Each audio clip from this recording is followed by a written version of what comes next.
안녕하세요. 검정고시 입시 전문 한양학원입니다. 오늘은 검정고시 입시생들이 수능 준비를 어떻게 해야 하는지 알아보도록 하겠습니다. 입시 제도의 변화와 코로나 시기를 거치며 대학 진학의 목적을 두고 자퇴를 입시의 전략으로 활용하는 사례가 늘어나고 있는데요. 자퇴 후 입시를 준비했을 때 유리한 점은 어떻게 될까요? 먼저는 내신 성적을 검정고시 고득점으로 수월하게 한산받아 내신을 포기하지 않고 준비 가능합니다. 또한 학교에 다니며 내신 경쟁에 쏟을 노력과 시간을 정시 준비에 투자하여 수능 준비에 집중할 수 있습니다. 마지막으로 논술과 실기 전형에서 논술 및 실기 비교를 통해 내신 성적을 준비하여 효율성을 극대화할 수 있습니다. 그렇다면 검정고시 입시생들이 수능 준비를 하게 될 때 재학생들과 어떤 부분을 차별화하여 공부해야 할까요? 첫 번째, 본인에게 맞는 생활 리듬을 갖출 수 있는 학원을 선택해야 합니다. 집과 학교 근처 또는 학군이 잘 이루어져 있는 학원가에서 입시를 할 경우 가장 먼저 고민해야 할 부분은 하루 일과를 어떻게 보낼 것이냐입니다. 접근성이 좋은 학원들은 대부분 오후부터 수업을 시작합니다. 학생들이 낮에는 학교에서 수업을 듣기 때문이죠. 하지만 검정고시생들은 학교에 가지 않으니 아침부터 공부를 할 수 있습니다. 때문에 일반적인 학원들과는 생활 리듬이 맞지 않고 재수종합반이나 독학을 고민하게 됩니다.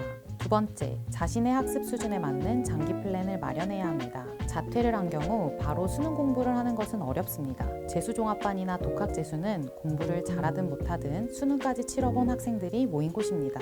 이 학생들은 이미 EBS 연계 교재를 폭넓게 다뤄봤고 자신의 강점과 약점에 대한 파악이 끝나 이에 맞는 솔루션을 찾아야 하는 학생들입니다. 하지만 검정고시생들은 어떠할까요?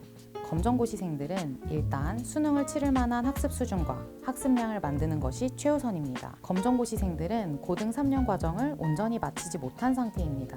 그런데 재수종합반 커리큘럼을 따라가고자 노력한다면 탈이 날 수밖에 없겠죠. 검정고시 입시생들에게 최적화된 장기학습 플랜, 고등학교 3학년 과정을 거쳐 수능 실전까지 체계적으로 공부할 수 있는 곳이 필요합니다. 세 번째, 자신의 목표와 학습에 맞는 입시 전략이 수립되어야 합니다.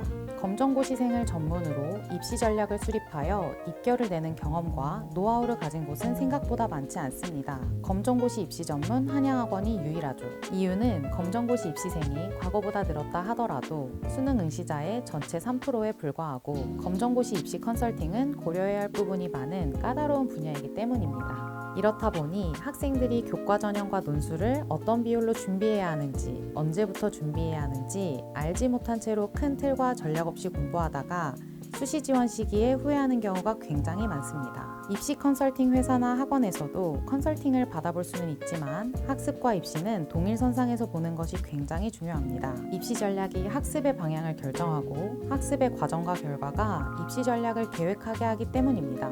검정고시 입시 전문 한양학원에서는 학생 개개인에게 맞는 대입 전략을 수립하고 학습 성과에 맞춰 전략을 수정해 나가므로 최선의 성과를 내고 있습니다. 검정고시 입시생들은 대입에서는 전략적으로 유리할 수 있지만 장기간 혼자 공부해야 하는 점, 정확하지 않은 입시 정보가 많은 점, 전문적인 코칭이 부재한 점에 기인하여 입시 준비가 어려울 수 있습니다.